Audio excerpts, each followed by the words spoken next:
Buenos días, hermanos, que Dios les bendiga. Allá los que están atrás, así, vamos a abrir los ojos, bájale un poquito. Muy bien, voy a hablar un poquito bajito hoy porque el micrófono está bastante alto. Ya lo desperté por lo menos, ¿amén? Ok, bien, hemos estado escuchando algunos sermones en este mes sobre la iglesia y los temas que se han compartido tienen que ver con la vida de la iglesia y cómo el cristiano tiene que desempeñarse en la iglesia. Hoy vamos a mirar un tema que de pronto abarca en su totalidad cuál es la misión de esa iglesia. Usted pertenece a la iglesia de Cristo, ¿amén? Entonces, como miembro de la iglesia de Cristo, tiene un quehacer, una función dentro de esa iglesia. Hay un propósito de Dios para usted dentro de la iglesia. Y hoy vamos a mirar cuál es la misión de la iglesia en general, pero quiero que mientras estemos hablando del tema, usted vaya pensando en cuál es el papel suyo dentro de esa iglesia donde Dios lo ha llamado a pertenecer y ahora tiene una función dentro de ella para cumplir el propósito de Dios. Amén. Pero vamos a diferenciar primero entre lo que es el propósito de la iglesia y lo que es la misión de la iglesia. Ustedes ven acá unos cartelitos que dice Iglesia con Fraternidad. En el del centro dice quiénes somos. En el de este lado dice la visión de la iglesia.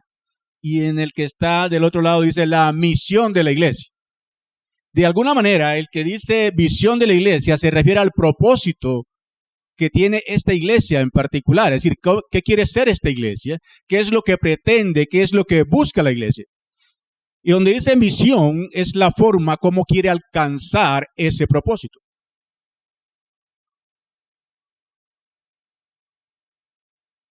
Hace poquito estaba hablando con uno de los jóvenes que atendía en la escuela de Bello. Y está trabajando y entonces en la conversación que tuvimos me decía, yo quiero organizar este trabajo para conseguir una casa.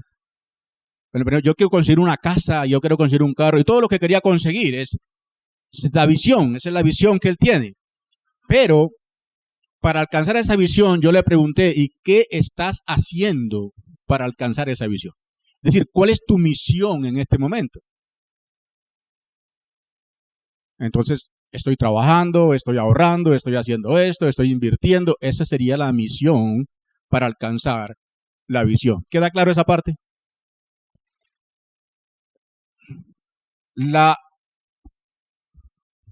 El propósito de la iglesia entonces, bueno, los que no alcancen a escuchar el sermón completo en el primer culto vienen al segundo, ¿cierto?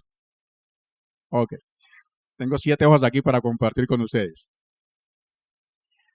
La palabra misión, aprovechando el recurso que tenemos acá en la iglesia de los hermanos que manejan las palabras antiguas y todo ese tipo de cosas, la palabra misión viene del latín mitere, que significa enviar, enviar. Cuando vamos a una misión, entonces podemos decir que somos enviados. Hay alguien que envía y hay alguien que es enviado. Y el propósito también se deriva de otra palabra muy particular que tiene que ver con ir más allá, es decir, poner las cosas al frente de. El propósito tiene dos raíces. Una es pro, que es poner al frente, y positum, que es conseguir o llevar. Entonces es llevar al frente. Cuando yo estoy hablando del propósito, es lo que yo quiero alcanzar al futuro. Y cuando estoy hablando de la misión, es cómo voy a alcanzar ese propósito. ¿Estamos claros ahí? Entonces la iglesia tiene un propósito. ¿Cuál es el propósito de la iglesia? No la misión, el propósito. ¿Para qué estamos acá? Hace unos días estaba conversando con unas personas que estaban criticando a la iglesia. Y entonces me decía alguien, yo no sé qué es lo que hace esa gente todos los días en la iglesia. Yo no sé qué hace tanta gente allá metida. ¿Qué es lo que hace la iglesia? ¿Usted se ha preguntado eso? ¿Qué hago en la iglesia? ¿Para qué estoy en la iglesia? Entonces encontramos que el propósito y la misión de la iglesia están íntimamente relacionados, estrictamente relacionados, pero no son la misma cosa. Dios ha hecho todas las cosas, toda su creación la ha hecho para su gloria, para que le adore, y eso lo cantábamos ahorita. Estábamos adorando a Dios. En el Salmo 19.1, voy a hacer estas referencias, en el Salmo 19.1 dice, los cielos cuentan la gloria de Dios y el firmamento anuncia la obra de sus manos. Es decir, la misma creación está adorando a Dios. Y el apóstol Pablo en su carta a los Romanos también dice que toda la creación está hablando de Dios. Entonces, si alguien dice no conocer a Dios, solamente tiene que mirar su creación para conocer a Dios. De esa manera, el profeta Isaías también dice en el capítulo 43, versículo 7, que fuimos creados, dice, todos los llamados de mi nombre, para gloria mía los he creado, los formé y los hice. Es decir, hay un propósito en esa creación. Usted fue creado para alabanza de su gloria. Con ese propósito tenemos que preguntarnos entonces qué tenemos que hacer para que realmente cumplamos el propósito de Dios. En Efesios capítulo 1, versículo 6, dice que fuimos predestinados, en los versículos anteriores dice que fuimos predestinados, y en el 6 dice, para alabanza de la gloria de su gracia. Podemos decir entonces que el propósito de la iglesia es la gloria de Dios. Amén. Ese es el propósito. Dios quiere que un día estemos con Él, adorándole y alabándole por la eternidad. Ese es el propósito de Dios. La pregunta es, ¿cómo vamos a llevar a cabo ese propósito? ¿Cómo vamos a llevar a cabo ese propósito? Entonces, frente a esa pregunta, hablamos de la misión. La misión es la tarea que se te encomienda para que vayas y hagas algo. Hay un plan que ejecutar. Entonces a usted le dicen, bueno, tenemos que ir a tal parte a hacer esto. Esa es la misión. Pero dentro de esa misión ya sabemos cuál es el propósito. Hay un propósito para alcanzar en esa misión. Y empezamos con esta pregunta. ¿Cuál es la misión de la iglesia entonces? Bueno, no sé cuántos de ustedes saben que hay una misión general de la iglesia, pero cada iglesia en su localidad tiene una misión específica y esboza o dicta unas cosas para hacer. Y aquí la tenemos en ese cuadrito que les mencionaba de la Iglesia Confraternidad, tiene una misión, algo para realizar. No voy a disponer a nadie con la pregunta que voy a hacer, pero ¿cuántas personas han leído esa misión y esa visión? No sé. Pero están ahí para que cuando lleguemos acá al templo podamos conocer la visión y la misión de la iglesia. Porque cuando a usted lo contratan para un trabajo, primero usted tiene que llenar un perfil y le hacen unas entrevistas y entonces dice, este es el que necesito para el trabajo que voy a hacer. Pero cuando a usted lo van a nombrar en ese trabajo que va a realizar, a usted le dicen exactamente cuáles son sus funciones. ¿Qué tiene que hacer? De lo contrario, usted está en su puesto de trabajo, pero no sabe qué labor tiene que desempeñar.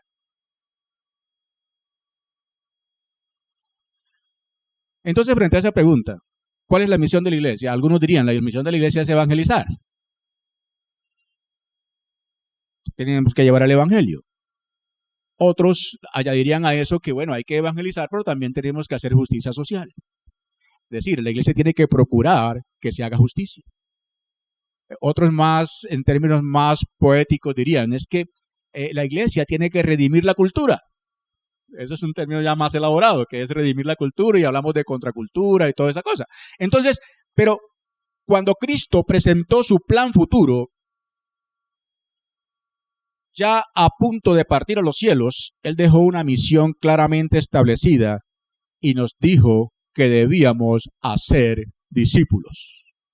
Amén. Y fue el texto que la hermana Aurelia estaba leyendo al principio. en Mateo capítulo 28, versículos 19 y 20. Vamos a leerlo desde el 16 nosotros para que entremos en materia. Pero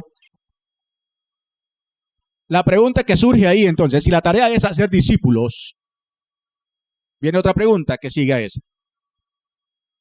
¿Qué significa hacer discípulos? Tenemos la orden de ir y hacer discípulos, que es un verbo en imperativo, es decir, es un mandato que hay. Y de hecho es el único verbo en imperativo que aparece en ese texto de la Gran Comisión de Mateo 28, 19 y 20. El centro del texto es ir y hacer discípulos. Los demás verbos que aparecen ahí como imperativos adquieren una fuerza imperativa, pero subordinados a la expresión id y hacer discípulos. Todos los verbos que siguen como enseñar, por ejemplo, está subordinado al hacer discípulos. ¿Qué implica ser discípulos? Cristo definió la misión de la iglesia, que es hacer discípulos. Y leamos el texto ahí, versículo 19 y 20 de Mateo.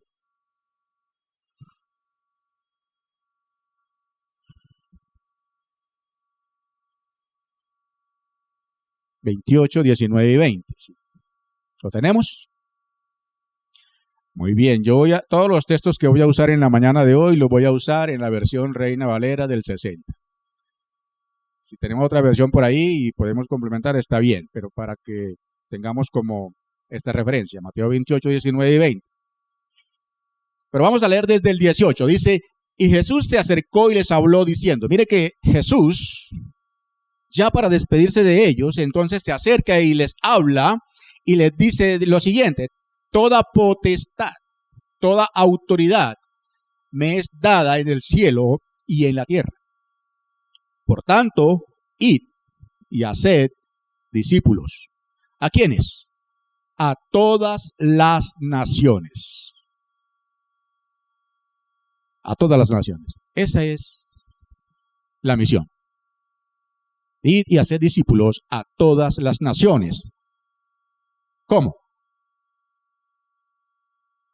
Bautizándolos en el nombre del Padre y del Hijo y del Espíritu Santo, enseñándoles que guarden todas las cosas que os he mandado, y aquí yo estoy con vosotros todos los días hasta el fin del mundo. Esa es la primera indicación de los labios de Jesús que encontramos, dándonos esa tarea universal. Ahora vamos a mirar algunos textos donde lo hizo en particular para la tierra de Palestina y sus alrededores. Pero acá está encargando a los discípulos que vayan a todas las naciones y hagan discípulos. Y nos está encargando a nosotros que continuemos hasta los confines de la tierra, es decir, hasta lo último de la tierra.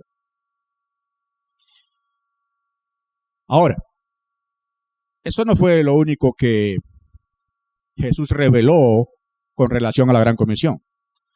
Hay otras cosas más que necesitamos resaltar. Y lo primero que quiero mencionar, cuando leemos Mateo 28, 16 al 20, es lo que aparece en el libro de los Hechos. Recuerden que el libro de los Hechos es una continuación de lo que leemos en los Evangelios y específicamente una continuación del Evangelio de Lucas. El libro de los Hechos también fue escrito por Lucas. En Hechos capítulo 1, versículo 4, encontramos una referencia de Jesús a esa gran comisión. Hay algo que debemos entender aquí. Y es que Jesús les manda a los discípulos que no se fueran de Jerusalén, sino que esperasen la promesa del Padre. ¿Lo tenemos ahí? Hechos capítulo 1, versículo 4. Y estando juntos les mandó que no se fueran de Jerusalén, sino que esperasen la promesa del Padre, la cual oísteis de mí. Porque Juan ciertamente bautizó con agua, mas vosotros seréis bautizados ¿con quién? Con el Espíritu Santo dentro de no muchos días.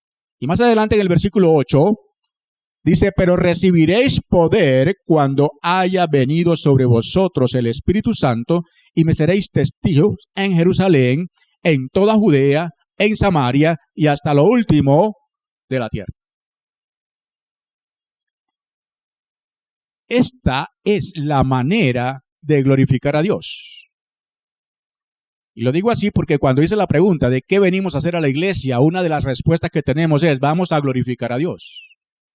Nos reunimos para glorificar a Dios. Y creo que en el sermón del domingo pasado, el hermano Víctor lo mencionaba cuando hablaba de la vida de la iglesia.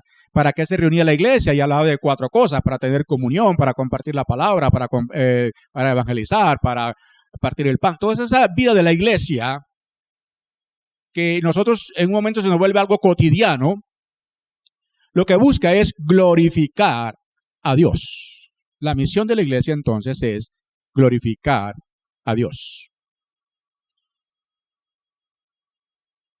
Nosotros debemos terminar la tarea. Ahora, una tarea tan grande, ¿cuándo la podemos dar por alcanzada? Nosotros predicamos el evangelio, discipulamos a las personas para contribuir, por decirlo de alguna manera, a llevar a personas alrededor del trono de la gracia, porque allí habrá gente de toda lengua, tribu, pueblo y nación que va a estar adorando al Cordero. Amén. Apocalipsis 7:9 menciona que habrá gente de todas las naciones delante del trono. Pero eso tiene que ser a través del evangelio, de la predicación del evangelio, por medio de la gente que es enviada a predicar. Ahora, la gran comisión es la manera de glorificar a Dios para que llevemos a cabo su propósito. Ahí está la misión. Cuando en Mateo capítulo 28, versículos 19 y 20, y al lado de Hechos 1:8, tenemos la idea de que la gran comisión pudiera dividirse de la siguiente manera. Hay una tarea que realizar. Hay una tarea que realizar. Esa tarea, Cristo la llamó la mies. ¿Recuerden ese versículo? La mies es mucha y los obreros son pocos. También tenemos una meta. ¿Cuál es la meta? Hasta los confines de la tierra. Tenemos lo que podríamos llamar un combustible, es decir, qué es lo que nos mueve a hacer eso, qué es lo que nos capacita a hacer eso, que tiene que mantener a los enviados mientras van y mantenerlos allí una vez que han llegado, proveerles lo que necesitan y darles las capacidades necesarias. ¿Y a quién me estoy refiriendo? Al Espíritu Santo. Y vamos a mirar ahí cómo el Espíritu Santo es el que mueve a la iglesia a hacer la evangelización. Y hay un instrumento para hacer el trabajo, y ese instrumento para llevar a cabo la tarea es el Evangelio de Cristo Jesús. Finalmente, hay un proceso de consolidación que estamos llamando discipulado. Entonces, mire los elementos que encontramos ahí. Tenemos una tarea para realizar, hay un alcance de esa tarea, es decir, hay una meta. Necesitamos ir acompañados del Espíritu para hacer eso. Hay un instrumento que es el Evangelio, y hay también un proceso de consolidación. Es decir, que la misión de la iglesia no termina cuando predicamos a alguien el Evangelio y se convierte a Cristo y ya decimos, bueno, hicimos el trabajo, sino que debemos llevar a estas personas que reciben el Evangelio a un proceso de enseñanza tal que ellos comiencen a hacer las cosas que Jesús mismo enseñó. De esa manera, cuando las personas comienzan a hacer las cosas que Jesús enseñó, entonces podemos decir que ahora se han convertido en discípulos de Cristo. Esa formación de la mente o la imagen de Cristo en las personas es lo que las hace sus discípulos. Pero luego que hacemos eso a nivel local, tenemos que extender ese trabajo a todas las naciones y no terminamos hasta que hayamos llegado ¿a dónde? ¿Cuál es la meta? A los confines de la tierra. Ahora, no quiero que se ponga triste ahora porque estoy diciendo que ese es el trabajo de la iglesia y que si usted está en la iglesia tiene que hacer ese trabajo y usted está pensando, bueno, ¿cuál ha sido mi récord? ¿Qué es lo que he alcanzado? ¿Qué es lo que he hecho? Yo no quiero que nos metamos en eso ahora porque quiero que entienda primero qué es lo que la iglesia tiene que hacer y cuál es el papel que le corresponde a usted y luego usted con el Señor hará esa evaluación. Amén. Muy bien. Entonces el discipulado podría definirse como cualquier cosa que hagas de manera intencional para contribuir en la formación de la imagen de Cristo en las personas. Escuche lo que digo, lo que hagas de manera intencional. Cuando usted se reúne con alguien, bueno, esto me muestra que no hay un solo método de discipulado, pero cuando te reúnes con alguien que acaba de recibir el Señor y comparte sus doctrinas, comparte las enseñanzas del Evangelio, tú lo estás discipulando.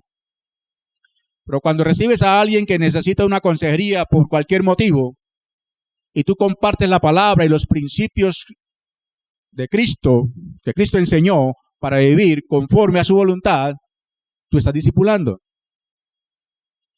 Si te reúnes con alguien que está recién convertido y te pregunta, ve, ¿cómo hago para hacer esto si ahora soy cristiano? Y tú comienzas a formarlo en esa área específica en que te está preguntando, entonces estás discipulando. Es decir, estás haciendo que esta persona piense como Cristo y comience a actuar como Cristo actuaría en esa situación.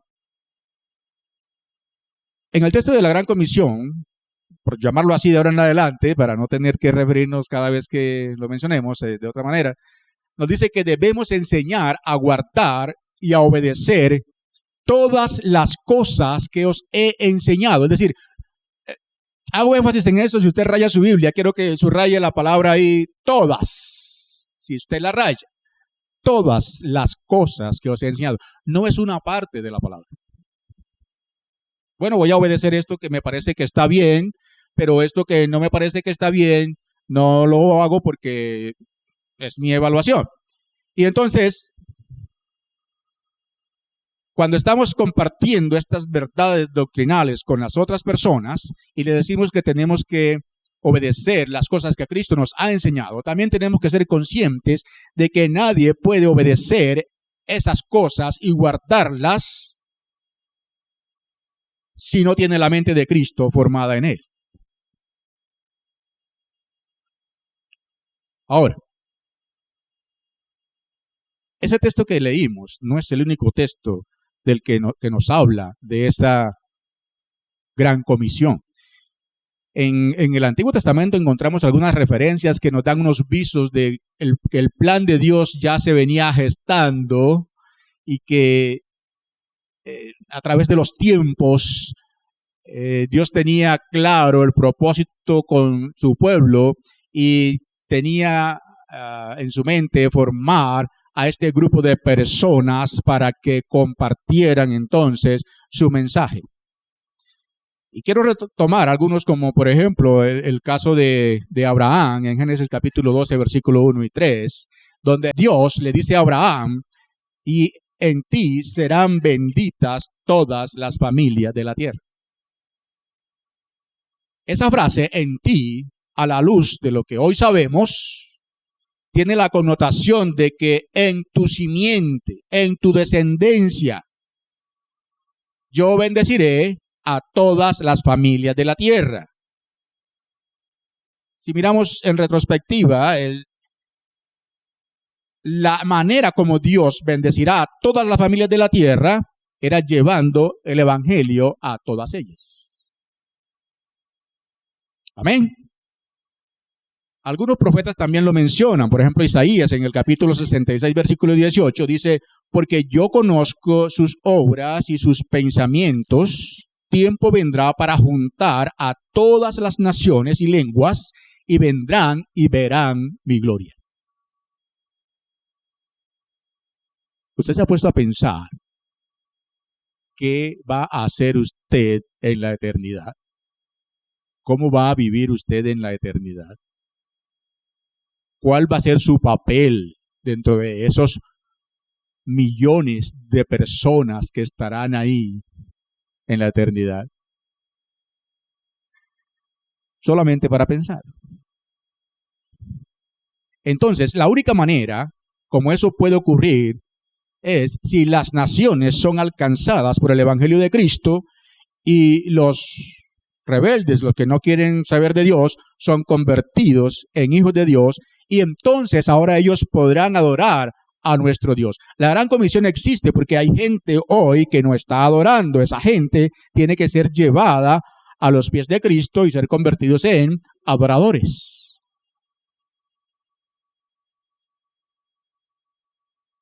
Cuando estábamos cantando ahorita y decíamos todo eso para el Señor y expresábamos todo ese deseo nuestro, no solamente son canciones, es lo que debe salir de nuestro corazón. Entonces ahora vimos la gran comisión en el libro de Génesis, en el libro de Isaías, pero lo vemos ahora en el libro de los Hechos, capítulo 1, versículo 8, que ya leímos. Pero quiero hacer énfasis en algunas cosas. Dice, pero recibiréis poder cuando haya venido sobre vosotros el Espíritu Santo, y me seréis testigos en Jerusalén, en Judea, en Samaria y hasta lo último de la tierra. Una de las diferencias entre este texto y de la Gran Comisión y el texto clásico de ir y hacer discípulos es que este nos dice, por un lado, lo que requerimos. Dice que necesitamos la llenura del Espíritu para poder ir, y por otro lado me da cierto orden que se suponía cómo los discípulos alcanzarían esa Gran Comisión. Y el orden es, primero se alcanza a Jerusalén, luego a Judea, después a Samaria, era la parte local, y por último iban ¿hasta dónde? Hasta los confines de la tierra. Es posible que hoy haya muchas personas que no conozcan del Evangelio, que no hayan escuchado a Jesús o que simplemente lo escucharon pero lo han rechazado. Entonces, no podemos decir que la tarea está hecha. El domingo pasado el pastor nos invitaba a invitar personas nuevas, a orar por personas nuevas, a compartir con personas nuevas. Y vamos a ver más adelante la importancia que tiene el hecho de que un miembro de la iglesia comparta su fe con otras personas. Ahora, ¿cuándo fue dada la Gran Comisión? Jesús comenzó a introducir esa idea de que habría una comisión antes de que llegáramos a ese texto de Mateo 28, y ya por allá en el capítulo 10, versículos 5 al 15, Jesús está enviando a los 12 discípulos a hacer evangelización y a compartir las buenas nuevas de salvación, a decirles que el reino de los cielos se ha acercado. Pero esa misión en ese momento estaba limitada al trabajo local. Dice en esos versículos, por camino de gentiles no vayáis y en ciudad de samaritanos no entréis, sino que id antes a las ovejas perdidas de Israel. De manera que primero el mensaje tenía que ser compartido con aquellas personas cercanas a esos discípulos. Con las personas cercanas. En el momento en que Jesús estaba en la tierra, no había como inaugurado formalmente esta gran comisión que nosotros entendemos hoy. Porque Él está diciendo a los discípulos, cuando vayáis a llevar las buenas nuevas, no quiero que entren a ningún otro lugar, sino más bien id a las ovejas perdidas de la casa de Israel. Pero ellos todavía no tenían la revelación de lo que ahora nosotros conocemos como la gran comisión de la iglesia. Unos versículos más adelante, en Mateo capítulo 15, versículo 24, Jesús responde a la presión que le están haciendo a algunos que vaya y predique el evangelio a otros lugares. Y Jesús de una manera muy clara, muy llana, responde, dice, no soy enviado sino a las ovejas perdidas de la casa de Israel. Eso quiere decir que estos discípulos tenían una misión específica local, pero que más adelante esa misión tenía que ser compartida con otras personas que llevarían el evangelio a todas las naciones, como lo dice en el versículo 8 del capítulo 1 de Hechos. Esa es la primera pregunta que debemos contestar en cuanto a este tema, es ¿cuándo fue dada la gran comisión? No cuándo empezó a ser revelada, sino cuándo nosotros recibimos el encargo. En ese momento en que Cristo va a ascender a los cielos, entonces la gran comisión pasa de ser una misión local a convertirse para nosotros en una misión universal. ¿Quién envía a los discípulos? Jesús. ¿Quiénes fueron enviados? Los discípulos. Pero lo que llamamos la Gran Comisión, que yo digo que es la misión universal de la iglesia, ahora tiene que ver con nosotros. Jesús también nos está enviando a nosotros en el tiempo. Es claro entonces que Cristo es quien envía. Dice el versículo que leímos ahí en Mateo 28, toda autoridad me ha sido dada. ¿A quién le fue dada toda la autoridad? A Jesús. Dice que Dios sujetó todas las cosas y por Él fueron creadas todas las cosas y todas las cosas por Él fueron hechas. Y Él tiene autoridad sobre todo el universo, tanto en lo que está en el cielo como en lo que está en la tierra y debajo de la tierra. Amén. Toda autoridad me ha sido dada. Por tanto, id. Es decir, ahora Cristo es el enviador, Cristo es el que envía y en ese momento sus discípulos son los enviados, pero es claro entonces que nos está enviando también a nosotros hasta los confines de la tierra. La misión no puede haber sido solo para los discípulos porque ellos iban a morir en cualquier momento y no alcanzaban a completar la tarea. Entonces tenían en sus ministerios que compartir estas verdades de Jesús con otras personas que a su vez se encargarían de compartirlas con otros y esos con otros hasta que el evangelio llega a nosotros a través de alguien y ahora nosotros tenemos que compartirlo con alguien más para que las verdades del evangelio sigan su camino hasta alcanzar las naciones. Amén. Entonces encontramos que hay alguien divino que envía, que es Dios a través de Jesús, pero aquí en nuestra vida terrena también tenemos alguien que nos envía, Vamos a verlo en el libro de los Hechos, del capítulo 13, versículo 2, un ejemplo de este enviar. Estamos hablando de Pablo y Bernabé en la iglesia de Antioquía, que mientras ellos oraban, les impusieron las manos a Pablo y a Bernabé y el Espíritu habló y dijo: apartadme a Bernabé y a Saulo para la obra a que los he llamado. Entonces, mire, aquí es el mismo Espíritu de Dios que está escogiendo a estas personas y los está enviando. Y es ahí donde comienza lo que nosotros conocemos como el primer viaje misionero de Pablo y Bernabé.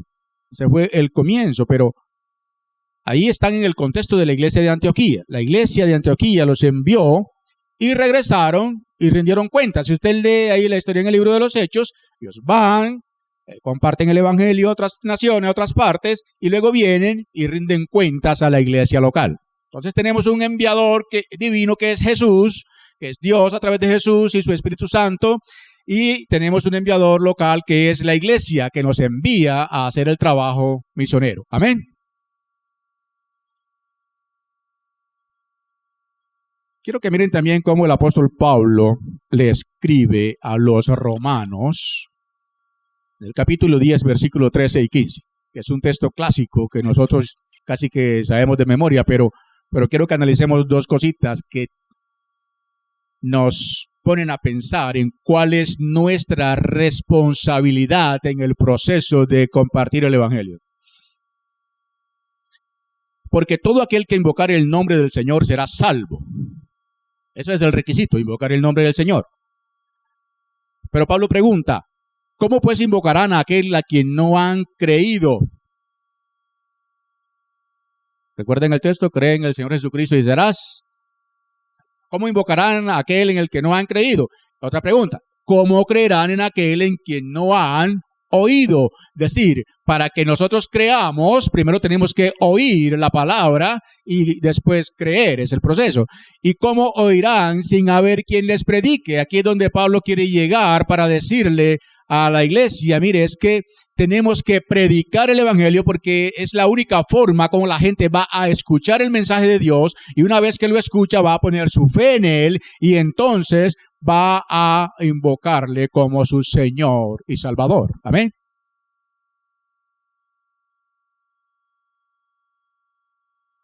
Pero a la hora de nosotros ir, ¿Cuál es la garantía que tenemos para realizar el trabajo? Cuando usted lo mandan a una comisión de su trabajo, los que trabajan en empresas, de pronto, para ponerles este ejemplo, cuando usted lo manda a su empresa a hacer un trabajo a otra parte, ¿qué es lo primero que le entregan? Aparte de la misión que va a hacer, ¿qué es lo que va a hacer? Le entregan unos viáticos y le entregan los recursos que usted necesita para poder cumplir esa misión y alcanzar el propósito de la misión.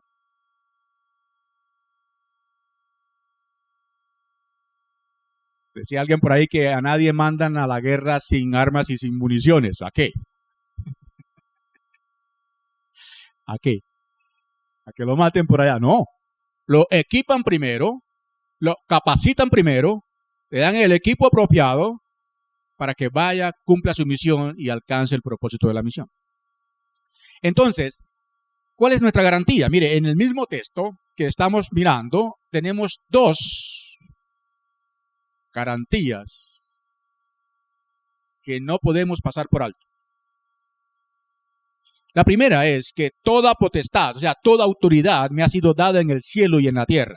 O sea, no hay nada que escape a mi autoridad. Puedes ir en plena confianza.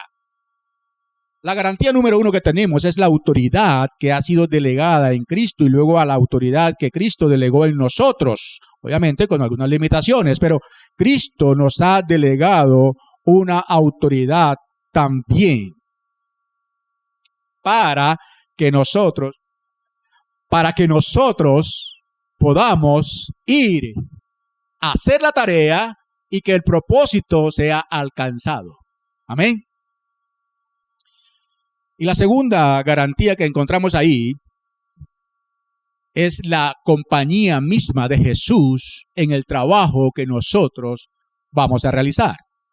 Dice, yo estaré con vosotros todos los días hasta el fin del mundo. Es la presencia misma de Cristo hasta el último día de tu vida.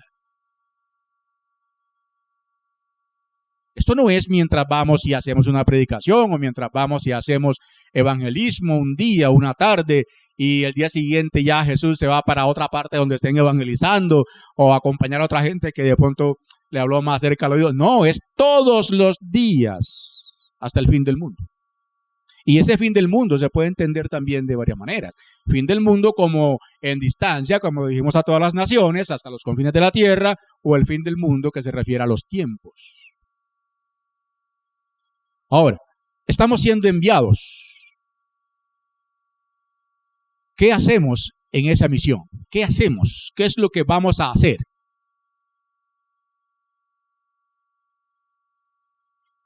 Tenemos que hacer discípulos. Un discípulo no es solamente alguien que ha creído en el Evangelio. Ahora, aunque lo haya hecho genuinamente, sino que es alguien que ahora ha sido entrenado de tal manera que pueda obedecer las cosas que Cristo ya enseñó, como lo dije ahorita, porque eso es lo que el texto dice, bautizándolos en el nombre del Padre, del Hijo y del Espíritu Santo y enseñándoles a que hagan todas las cosas que Jesús ha mandado. Eso requiere entonces evangelización, en ese orden va bautismo y discipulado. El bautismo, que es uno de los sacramentos de la iglesia, es el testimonio público de que esa persona verdaderamente ha creído y quiere testificar públicamente su fe. Entonces, usted se puede estar preguntando, bueno, sí, somos evangelizados, nos bautizamos. ¿En qué momento termina el proceso de discipulado? ¿Cuándo puedo decir que estoy listo? Bueno, el mismo apóstol Pablo por allá en Corintios dice que para estas cosas ninguno está listo. Para estas cosas nunca vamos a estar completos, sino que es Cristo el que nos capacita constantemente. Ahora, Pablo se tiene un propósito que yo diría que es una mega intención cuando dice que su propósito es presentar a todos los hombres perfectos en Cristo. Y la palabra dice, cuando le dice el apóstol Pablo a Timoteo, digamos que para qué es la palabra de Dios, cuál es la utilidad de la palabra de Dios, Y dice que la palabra de Dios es útil para enseñar, para redarguir, para instruir, para corregir en justicia. ¿Y cuál es el propósito? A fin de que el hombre de Dios sea perfecto para toda buena obra. Esa es una meta altísima por alcanzar. Entonces el discipulado no lo vamos a terminar mañana. Es un trabajo constante, de crecimiento constante, porque hay que añadir cosas a nuestra fe, según 1 de Pedro capítulo 1, versículo 3 al 11, que dice que habiendo huido de la corrupción que hay en el mundo por medio de la fe, de ahora poniendo toda diligencia, añadida a vuestra fe virtud, conocimiento, etcétera, etcétera, etcétera. Entonces, tenemos que añadir cosas, y para añadir cosas, entonces tenemos que enseñar cosas, y ese enseñar cosas es el discipulado. Estamos formando la persona de Cristo en esos nuevos creyentes. ¿Cómo logramos los objetivos de esa misión? Jesús nos da la clave para que eso se cumpla. Cristo nos dejó paso por paso el plan, por así decirlo, es de cómo nosotros lograríamos esto. Y cuando dice en Lucas capítulo 10, versículo 2, dice, la mies a la verdad es mucha, pero los obreros son pocos. Ese es el problema. Jesús plantea un problema aquí. Ahora tenemos un trabajo muy grande para hacer y los trabajadores que tenemos no alcanzan. Entonces, ¿cuál es la solución? Por tanto, mire esto, ¿cómo le enlace aquí? Tenemos un problema que el trabajo es demasiado y no tenemos suficientes empleados. Y cuando una empresa tiene un trabajo grande por hacer y no tiene empleados, ¿qué tiene que hacer? Contratar más empleados. Y dice, por tanto, rogad al Señor de la mies que envíe obreros a su mies. La mies, lo que tenemos que hacer, la gran comisión, recoger eso, el mundo que está sin Cristo, es mucha, la mies es mucha, es inmensa, es algo grande por alcanzar. Y tenemos el problema de que no tenemos obreros, pero Cristo dice, rogad al Señor de la mies, al dueño de ese negocio. Él es el dueño. Entonces, ruéguenle, esa palabra rogad al Señor de la mies, tiene sentido de urgencia, tiene sentido de hacerlo fervientemente. Es decir, no es como pedirlo por si, mira, si de pronto puedes contratar uno más, que es que eso está como difícil. No es así. Es rogar, es decir, mira, es que necesitamos esto y es que si no lo contratas, si no traes más gente, va a ser muy difícil alcanzar la misión. Entonces, mire, como Cristo le dice a los discípulos, hagan esto para que puedan alcanzar la gran comisión. Dice, primero, tenemos que orar. Rogad, pues, al Señor de la mies. Tenemos que orar. Y según los versículos que leímos ya en Hechos capítulo 1, versículo 4 y 8, tenemos que confiar en la obra del Espíritu Santo en el desarrollo de esta misión. Y en tercer lugar, tenemos que predicar el Evangelio. El domingo pasado escuchamos, cuando el hermano Víctor nos estaba compartiendo el episodio cuando Pedro predica su primer sermón, dice que fue lleno del Espíritu Santo y después de la predicación dice que se añadieron a la iglesia como 3,000. O sea, es una predicación que yo creo que en estos días para alcanzar que se conviertan 3,000 en una predicación es bastante complicado porque ya la gente no llena estadios para hacer esas campañas. Y se convirtieron como 3,000. Ese es el inicio de la gran comisión. Y en Hechos capítulo 4 ya no se contaron 3,000, sino que dice que habían como 5,000 hombres, sin contar las mujeres y los niños. Y más adelante ya no habla de 3,000 ni 5,000, sino que habla de las multitudes. De manera que el evangelio iba creciendo de manera exponencial. ¿Por qué? Porque una persona abrazaba la fe y ese le compartía a varias personas y estas varias personas compartían lo mismo y estas otras varias compartían lo mismo y esto exponencialmente hacía que la iglesia creciera y ahora ya Lucas deja de contar cuántos iban aquí, porque imagínate Lucas con una hojita penando, hay 3,000, no, 3,001, llegó otro más, 3.002. No, ya eran 5.000 y había multitudes y dejamos de contar así.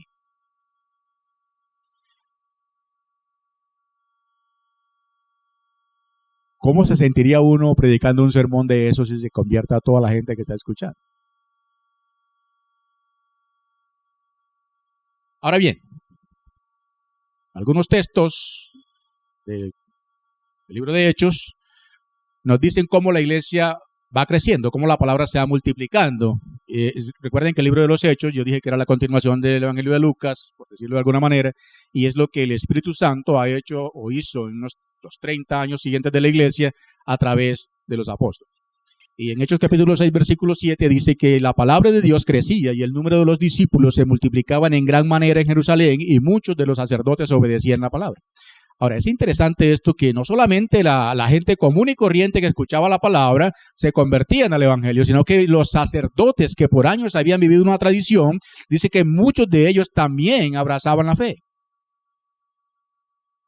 Y si seguimos leyendo esos textos, encontramos que otras personas, así como los sacerdotes, que abandonaron la tradición y abrazaron la fe, encontramos también que había una mujer de negocios, Lidia, que también se convierte al evangelio, y hubo un procónsul que también se convierte, y más allá había unos griegos que practicaban hechicería y por muchos años y se convierten al evangelio. O sea que la palabra de Dios crecía y se multiplicaba.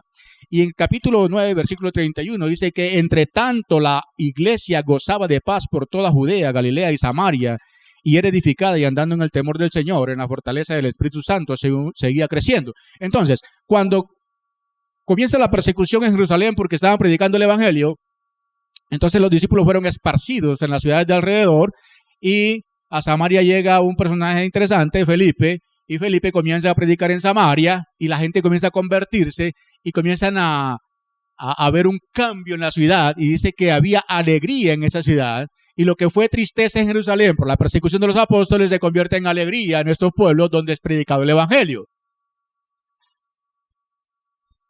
No podían detener el crecimiento de la iglesia. Si usted revisa en el capítulo 5 del libro de los Hechos, Pedro y Juan fueron encarcelados por predicar el evangelio. Y entonces fueron metidos a la cárcel, y por la noche llega un ángel del Señor y los libera, y el día siguiente otra vez estaban en el templo predicando lo mismo, y encontraron a los alguaciles, y los alguaciles dijeron, bueno, ¿y ustedes que no entendieron o qué? Los metimos a la cárcel y les prohibimos que predicaran el evangelio, y aquí están haciendo lo mismo. ¿Y cuál es la respuesta del apóstol Pedro? Mire, pues está bien, pero ustedes nos dijeron que no predicaran, pero es que nosotros no podemos dejar de predicar, de decir, de contarle a todo el mundo lo que hemos visto y oído. Lo que hemos visto y oído. Entonces cuando nos preguntan, y yo sé que al pastor también le han hecho esa pregunta muchas veces, bueno, pastor, y entonces vamos a evangelizar, ¿y qué tenemos que decir? ¿O qué? Deme el pastelito ahí para yo saber qué tengo que decir. Las 4 leyes espirituales, y entonces, el hombre es pecador, reconoce tu pecado, arrepiéntete y acepta a Cristo como tu Salvador. Y en esas 4 cositas estamos compartiendo el evangelio. Pero mire, ¿qué es lo que usted ha visto y ha oído de Dios? ¿Cuál es su experiencia con Dios? ¿Qué es lo que la Biblia enseña acerca de ese Cristo? También tenemos que contestar esta pregunta antes de irnos, y es, ¿cuál es la relación entre el Espíritu Santo y la Gran Comisión? La iglesia está enviada, pero dijimos que necesitamos la obra del Espíritu Santo en nosotros para que la comisión se haga. La Gran Comisión depende completamente del Espíritu de Dios. El libro de los Hechos es la obra del Espíritu Santo a través de los apóstoles. Si usted revisa y lo lee como un libro histórico, va a encontrar que en cada acto sobrenatural, en cada paso que da la iglesia, el Espíritu Santo es el que está dirigiendo y está tomando las decisiones. Entonces no podemos ir nosotros porque a nosotros se nos ocurre ir, y no vamos a ir donde a mí se me ocurra ir, sino que tengo que buscar varias cosas. 1, la llenura del Espíritu Santo y la dirección del Espíritu Santo para ir en la forma como Él quiere que vaya y a donde Él quiere que vaya y decir lo que Él quiere que diga a las personas que van a escuchar. Amén. En el capítulo 4 del libro de los Hechos, versículos 31 y 33, 31 y 33, dice, cuando hubieron orado, el lugar en que estaban congregados tembló y todos fueron llenos del Espíritu Santo y hablaban con denuedo la palabra de Dios. Versículo 31 acabo de leer. Mire el efecto que causa la oración y la llenura del Espíritu Santo. Dice que hablaban con denuedo, es decir, con poder, con autoridad, sin miedo, la palabra de Dios. El versículo 33 dice, y con gran poder los apóstoles daban testimonio de la resurrección del Señor Jesús y abundante gracia era sobre todos ellos. Amén. Entonces necesitamos oración, llenura del Espíritu, para que eso nos va a producir en nosotros el valor, el denuedo, las ganas, la motivación para predicar la palabra y va a dar también poder para que esa palabra llegue a la gente. Dice que habrá gran gracia para todos.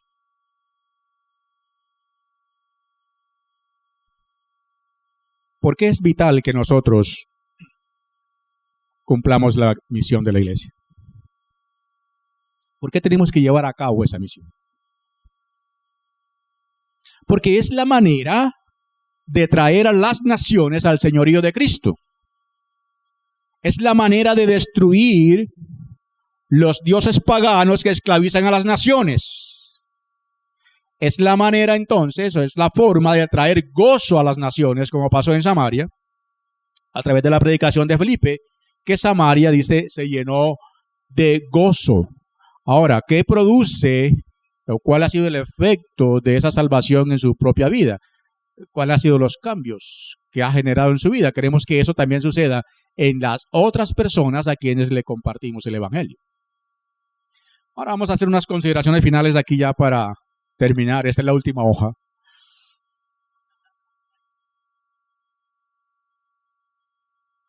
Sí, ven que he corrido para poder alcanzar y decir todo lo que tenía para decir. Déjenme descansar un ratito. Vamos a hacer unas consideraciones finales. Bien, ¿por qué existe la Gran Comisión entonces? Porque la adoración no existe. La gente no está adorando a Dios, la gente no quiere saber de Dios, la gente está alejada de Dios. Y el propósito de Dios, como lo vimos al principio, es que todas las naciones, de todos los pueblos, lenguas y tribus, lleguen ante Él para adorar su nombre, para adorar su gloria. Entonces, como no hay adoración en muchas de estas naciones que no conocen a Dios, la única manera de que ellos conozcan a Dios es a través de la evangelización, y la única manera en que ellos pueden ser adoradores de nuestro Dios es a través de la evangelización, y esto no va a ocurrir si nosotros no hacemos la tarea. La Gran Comisión llega hasta los confines de la tierra. Ahora, mencióneme un país que usted no tenga ni idea que eso existe. Si yo le digo, por ejemplo, en los países en Sudamérica, yo le digo Surinam. Surinam. ¿Eso dónde queda? No tiene ni idea. Queda en Sudamérica. Es un país de Sudamérica. Mire que cuando nosotros estudiamos geografía por allá en el bachillerato, la primaria, cuando nos tocó eso, teníamos que aprendernos los países y las capitales. Ahora, bueno, en aquella época eran, yo diría que relativamente fácil de aprender. Ahora usted no tiene ni idea de cuántos países hay. Entonces la pusieron más difícil, pero ahora tampoco hay que aprendérsela. Simplemente, hola Google, ¿cuál es la capital de...? Y listo. ¿Sí? Pero ese ejemplo que le acabo de poner, Surinam, un país de Sudamérica, usted no tiene ni idea dónde queda. Pues queda al lado de las Guyanas, ahí viene Venezuela, las Guyanas y Surinam. Ahí queda ese país, encima de Brasil, encima. ¿Sabían que eso existía? Es posible que allá hayan personas que no hayan escuchado a Cristo. Entonces dice, ay, mira, si yo ni siquiera sabía que existía el país, es posible que también existan personas que no conocen todavía el Evangelio. Pero también le digo que aquí en Colombia hay regiones que no conocen el Evangelio. Y aquí en nuestra ciudad hay regiones, y cuando digo no conocen el Evangelio, me refiero a que no están siguiendo a Cristo. Así hayan escuchado de Dios o hayan escuchado de Jesús de alguna manera, no han abrazado la fe, como dice el libro de los Hechos.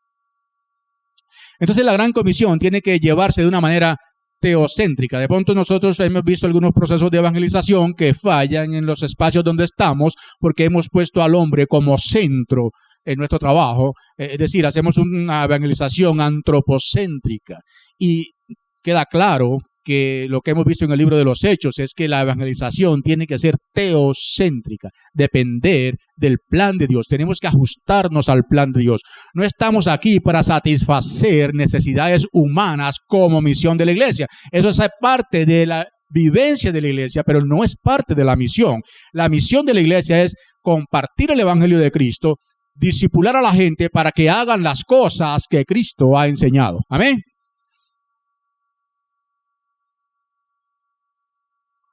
¿Cuándo termina esa gran comisión? La labor termina cuando alcancemos a las naciones. Cuando alcancemos a las naciones.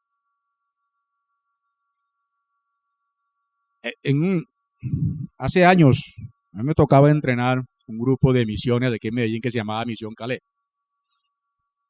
Salíamos a diferentes ciudades del país y fuera del país, y bueno, hacíamos las misiones, y de pronto uno de los estudiantes me pregunta, hermano, ¿y cómo vamos a hacer para discipular a tanta gente?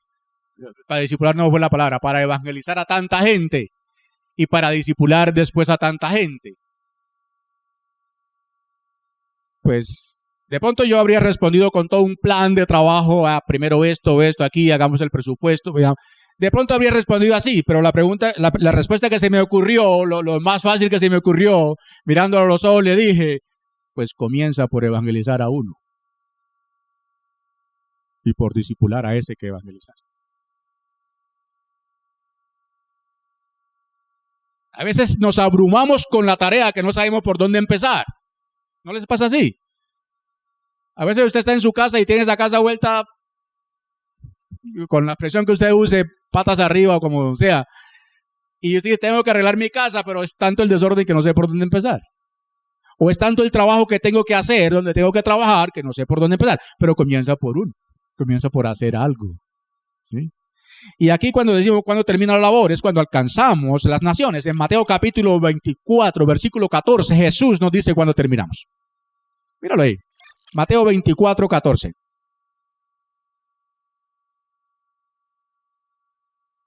¿Qué dice?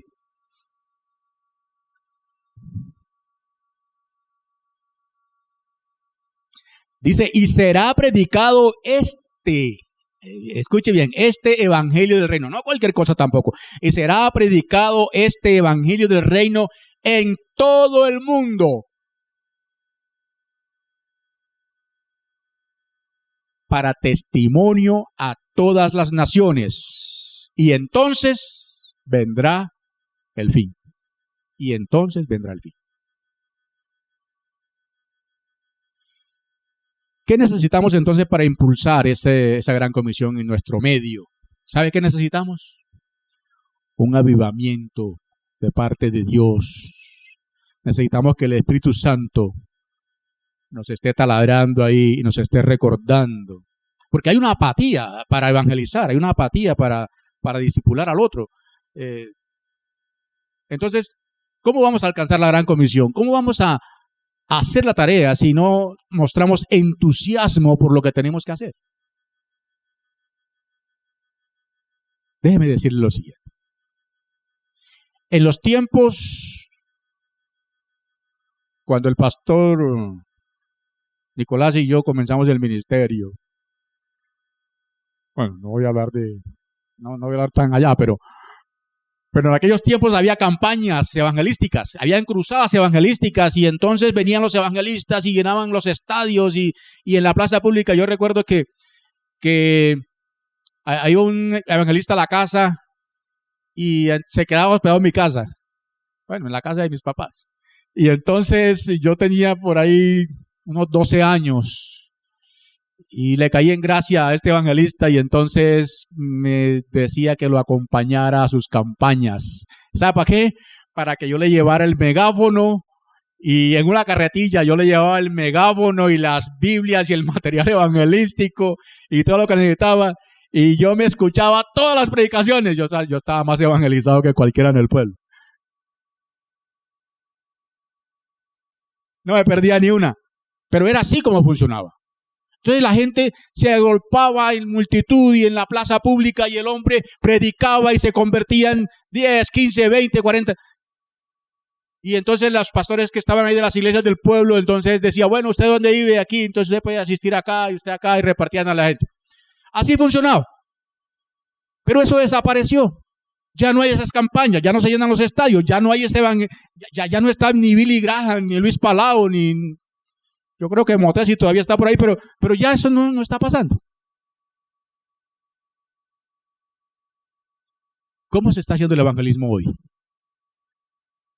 Persona a persona, face to face, cara a cara. Usted no tiene que tener una oficina misionera para hacer el trabajo. Usted tiene que tener la disposición, cumplir el llamado de Dios a ir y predicar su evangelio. Amén. Dicen las estadísticas, que no las vamos a mencionar aquí ya, que se han convertido más personas, bueno, algunos se han dedicado a estudiar esto, se han convertido más personas a Cristo a través de el testimonio o la conversación que tienen con un familiar, ya sea una mamá, el papá, un tío, el abuelo, un amigo, el vecino, qué sé yo, como decía el pastor el otro día, el de la tienda, el carnicero o algo, y vamos a comprar allá y esta persona va y le comparte. Se han convertido más personas en este tipo de evangelización que como resultado de una predicación que nosotros damos desde el púlpito. ¿Saben por qué? Porque la gente que viene aquí, la mayoría son creyentes. Pero la mayoría de la gente que está afuera todavía no han creído en Cristo. Hay más oportunidad allá. Y menciono esto para decir que la gran comisión no es solamente ser misionero cuando me voy afuera a otras regiones lejanas, sino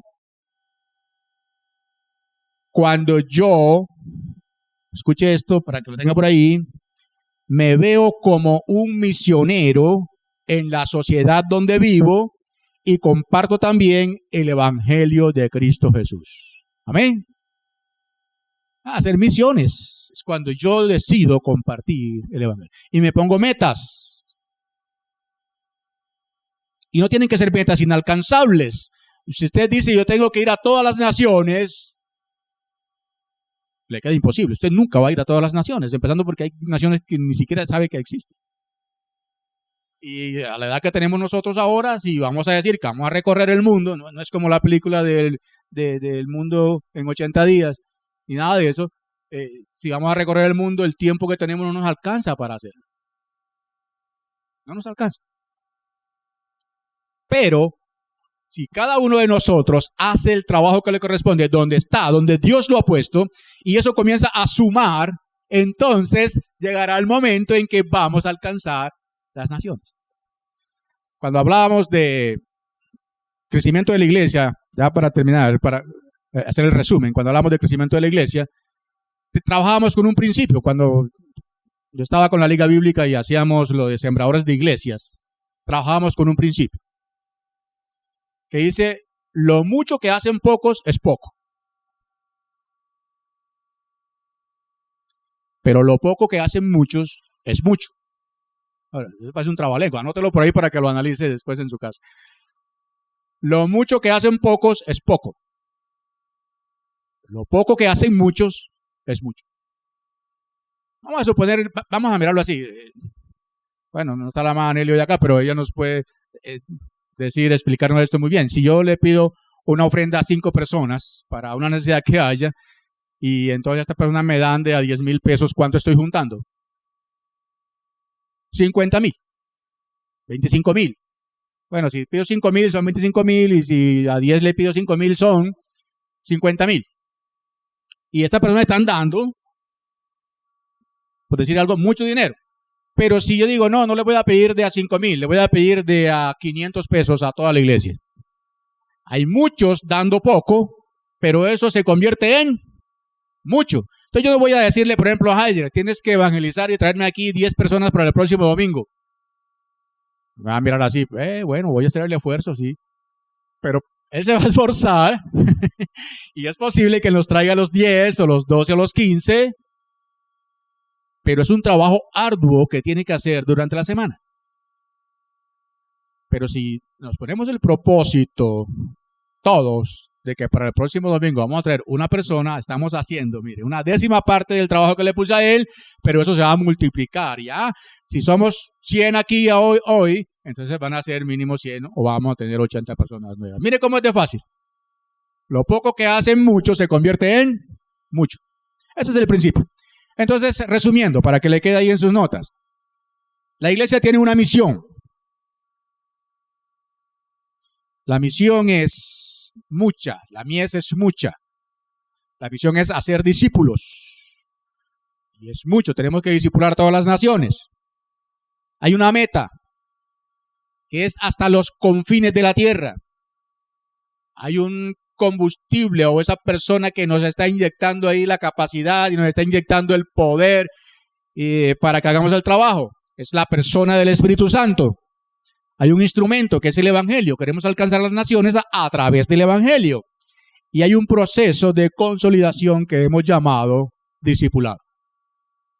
No me puedo bajar de acá, por decirlo así, sin hacerle esta pregunta. ¿Cómo estás participando en el cumplimiento de la gran comisión? ¿Cuál es tu papel en todo esto? Y entonces ahí sí tenemos que mirar en el quehacer de la iglesia, pensar qué hace la iglesia para alcanzar el propósito, meterlo aquí como parte de la misión y contribuir para que la iglesia cumpla la misión de hacer discípulos y alcance el propósito de llevar a estas personas ante el trono de Dios para alabanza de su gloria. Amén. Con esa pregunta quiero dejarlo. ¿Cómo estás participando en el cumplimiento de la iglesia? Vamos a orar. Señor, te damos gracias por la bendición que nos das de escuchar tu palabra. Gracias, Señor, porque sabemos que en tu propósito de alcanzar a todas las naciones para que alaben tu gloria, para alabanza de tu gloria, has tenido la misericordia de poner en nuestras manos esta tarea, de compartir el Evangelio, de enseñar a estas personas a que hagan todas las cosas que nos has mandado, para que tengan tu mente, para que tengan el corazón tuyo y puedan alabarte y glorificarte con toda libertad en los tiempos presentes y postreros. Gracias, Señor, porque ahora queda en la mente de nosotros responder esta pregunta: ¿cómo estamos contribuyendo para alcanzar esta gran comisión? ¿Cómo estamos participando? Te ruego que tu Espíritu esté redarguyéndonos y esté hablando a nuestro corazón, a nuestra mente, y nos esté trayendo la manera como contribuir para que nosotros participemos también de esta bendición tan grande que es compartir tu palabra y enseñarla, Señor. En el nombre de Cristo Jesús. Amén. Ira, ira, ira, ira.